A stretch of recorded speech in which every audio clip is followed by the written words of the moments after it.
अस्सलामुअलैकुम, क्या हाल चाल है। उम्मीद है आप सब खैरियत से होंगे। आज का व्लॉग सुबह फजर की नमाज के बाद स्टार्ट हुआ है।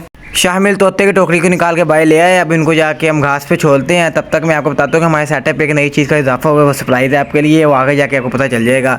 और अभी हम जाके इनको खोलते हैं, उसके बाद फिर हम चलते हैं हम अपने सेटअप पे। चलें जी।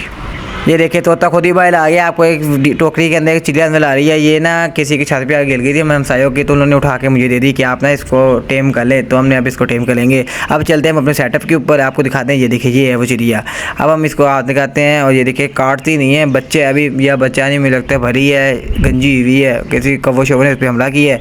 चलिए इसको हम छोड़ते हैं। अब चलते हैं हम अपने सेटअप के ऊपर। अब चलते हैं ऊपर अपने सेटअप पे और जाके देखते हैं मास्टर केज के अंदर हमारे कबूतरों का क्या हाल है। जब तक मैं ऊपर सेटअप पे जा लूँ, आपसे एक रिक्वेस्ट है कि आप मेरी वीडियो को लाइक किया करें और कमेंट भी किया करें कि मेरी वीडियो आपको कैसे लगती है और कौन से शहर से आप मुझे देख रहे हैं। और ज़्यादा से ज़्यादा शेयर किया करें कि ताकि आपका भाई ज़्यादा जल्दी ग्रो करे और आपका भाई एक बड़ा व्लॉगर बन सके। चले जब ऊपर चलते हैं सेटअप पे। अपने सेटअप पे पहुँच के हम अपने आपको एक चीज़ दिखाते हैं। ये देखिए जो हमने स्विंग पूल बनाया था बतखों का, इधर खरगोश से सुराख कर दिया है। और मैं चाहता भी ये था कि इस मट्टी के अंदर खरगोश अपना सुराख कर ले और बच्चे निकालें यहाँ पे आके, क्योंकि उनके केज के अंदर मट्टी कम डाली हुई है और नीचे से पक्की है, वहाँ पे तो बच्चे निकाल नहीं सकते। अब चलते हैं अपने खरगोशों की तरफ, आपको दिखाते हैं खरगोश की क्या रिपोर्ट है। माशाल्लाह खरगोश तो अभी तक फिट फाट है। अगर कोई भाई जानता है कि खरगोश कब बच्चे निकालते हैं, कौन से मौसम में, तो मुझे कमेंट में लाजमी बताए। और अब चलते हैं हम अपने मास्टर केज में और देखते हैं कबूतरों का क्या हाल है। मास्टर केज में हम टोटल 5 अंडे ले गए हैं। पहले तो टोटल 9 थे, जिसमें से 2-3 खराब हो गए। एक में से बच्चा निकला था और वो बच्चा डेड हो गया। वो ज़्यादा देर हमारे मास्टर केज पे नहीं ले सका, एक दिन ही ला, उसके बाद मर गया। और माशाल्लाह देखे बस के खुद बाहर डाली, मैंने इंटें लगी थी। अब वो इंटर स्टेप बाय स्टेप ऊपर आती हैं खुद ही और नीचे चल जाती है। और शाम को मैं उठा के अंदर कर लेता हूँ या बाहर भी इंटें लगाऊंगा ताकि वो अंदर जा सके। अब चलते हैं अंदर मास्टर केज के अंदर। और आपको तो बताऊँ मेरे मास्टर केज के अंदर टोटल 9 अंडे थे, जिसमें से 3 खराब हो गए और एक में से बच्चा निकला था, वो भी एक्सपायर हो गया। अब हमारे पास टोटल 5 अंडे मास्टर केज के अंदर। देखते हैं किसमें से कितने बच्चे निकलते हैं। और अब कबूतरों को बाहर निकालते हैं। और ये देखिए इसमें मुझे लगता है बच्चा निकल गया, नहीं निकला, अभी बच्चा ही निकला। अंडा वैसे वैसे जल्दी रिपोर्ट आएगी अंडे की, बच्चे की भी।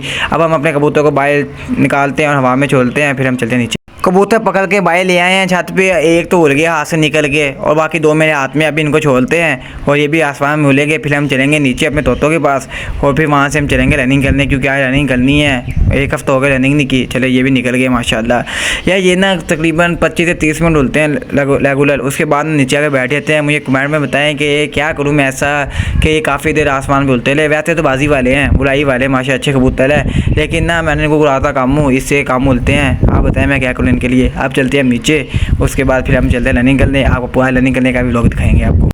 नीचे पहुंच गए हैं और अब निकालते हैं अपने शूज़, फिर शूज़ पहनते हैं। उसके बाद फिर एयरपोर्ट से लगा के तो निकलते हैं बाहर रनिंग करने। फिर मैं आपको भी 2 मिनट बाद मिलता हूँ। एयरपोर्ट से गा लिए हैं, तोते को सा लिए, जोगल भी पहन लिया। अब चलते हैं हम रनिंग पे। उसके बाद फिर हम वापस आते हैं। तोते को काफ़ी टाइम हो गया लिया नहीं था, तो मौसम भी बहुत अच्छा है। मैं चला इसको साथ लेके चलते हैं। हबीब चौक पहुंच चुके हैं। अब यहाँ से वापस चलते हैं मदीना कॉलोनी चौक। तो वहाँ से फिर हम कायदा से बड़क जाके थोड़ी देर रेस्ट करके वहाँ से फिर हम वापस चलेंगे घर की तरफ। चलिए जी।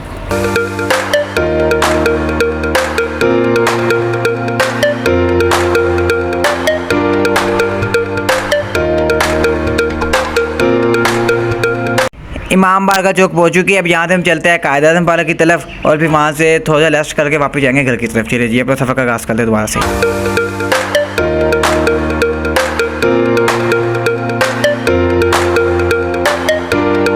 रायबरेली ग्राउंड के पास से गुजर रहा था, तो यहाँ में क्रिकेट मैच खेले थे भाईजान। तो हमारा किला जागा, तो हमने कहा क्रिकेट खेल के जाएंगे। अब ऐसा तो होने से था क्रिकेट होली हम खेले ना। तो यहाँ पे क्रिकेट का मैच खेला जिसमें 2 मैंने अवल की है और 5 विकेटें नहीं है और 19 स्कोर या 20 स्कोर खाए मैंने। अब चलते हैं वापस घर की तरफ। टाइम 7 बजले हैं, तो मैंने कहा टाइम बहुत हो गया, अब चलते हैं घर की तरफ। एक मैच ही बहुत है। अब घर की तरफ जाते हैं और जाके फिर अब लोग को एंड करते हैं। टाइम भी काफ़ी हो रहा है।